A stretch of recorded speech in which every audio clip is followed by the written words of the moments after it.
Welcome to another edition of 3-Minute Thursdays, where I try to say something important, maybe even helpful, about a topic that's of interest to Christians. This week's topic is love languages. But before we do that, this video is made possible by Missionalware. To learn about their great line of products and apparel for the holiday season, visit missionalware.com/challies. Now let's get 3 minutes on the clock, and here we go. If you're a Christian, you've probably heard of love languages. A number of years ago, author Gary Chapman wrote a book called The 5 Love Languages. And here's the book in a nutshell. Each one of us has a love tank that's continually running empty. If you love me, what you need to do is find out how to fill that love tank. And the way you do that is by learning my love language and speaking that love language. It may be acts of service. It may be physical touch. There's a number of different languages. What you need to do is study me and learn to speak that language, and that will be you showing love for me. Now, in many ways, that is helpful. However, I think there's a couple of flaws that we need to point out, and once we see those flaws, we can learn how to use these languages even better.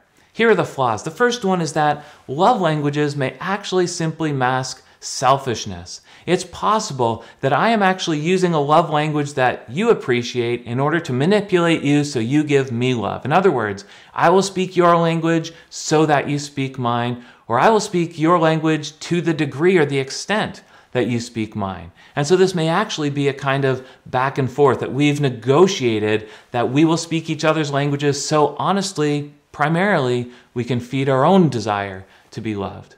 Not only that, but love languages really aren't even a thing biblically. They're not love languages, they're love desires. These languages simply show how I desire to be loved. And as we look at the Bible, we know I can't trust my desires. I'm a sinful person. My desires are deeply flawed because I myself am deeply flawed. My desires may simply point to my idols, those things I'm convinced that unless I have this, I cannot be happy, I cannot be joyful. We need to be careful of this when we speak about love languages.